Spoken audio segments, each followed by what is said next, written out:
کہو کہ ہم اللہ پر ایمان لائے اور جو کتاب ہم پر نازل ہوئی اور جو صحیفے ابراہیم اور اسماعیل اور اسحاق اور یعقوب اور ان کی اولاد پر اترے اور جو کتابیں موسیٰ اور عیسیٰ اور دوسرے انبیاء کو پروردگار کی طرف سے ملی سب پر ایمان لائے۔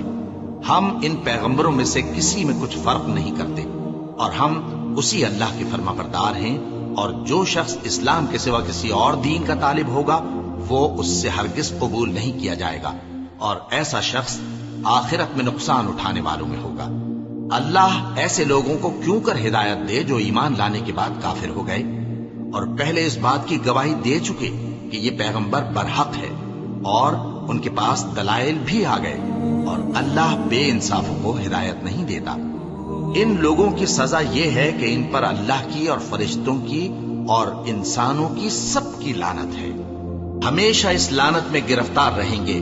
ان سے نہ تو عذاب ہلکا کیا جائے گا اور نہ انہیں مہلت دی جائے گی۔ ہاں، جنہوں نے اس کے بعد توبہ کی اور اپنی حالت درست کر لی تو اللہ بخشنے والا مہربان ہے۔ جو لوگ ایمان لانے کے بعد کافر ہو گئے پھر کفر میں بڑھتے گئے، ایسوں کی توبہ ہرگز قبول نہیں ہوگی اور یہ لوگ گمراہ ہیں۔ جو لوگ کافر ہوئے اور کفر ہی کی حالت میں مر گئے، وہ اگر نجات حاصل کرنی چاہیں اور بدلے میں زمین بھر سونا دیں تو ہرگز قبول نہیں کیا جائے گا۔ ان لوگوں کو دکھ دینے والا عذاب ہوگا اور ان کا کوئی مددگار نہیں ہوگا۔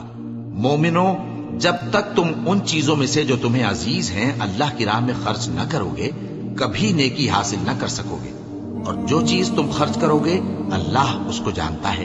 بنی اسرائیل کے لیے تورات کے نازل ہونے سے پہلے کھانے کی تمام چیزیں حلال تھیں بجز ان کے جو یعقوب نے خود اپنے اوپر حرام کر لی تھی۔ کہہ دو کہ اگر سچے ہو تو تورات لاؤ اور اسے پڑھو، یعنی دلیل پیش کرو۔ اب جو اس کے بعد بھی اللہ پر جھوٹے افطرا کریں تو ایسے لوگ ہی بے انصاف ہیں۔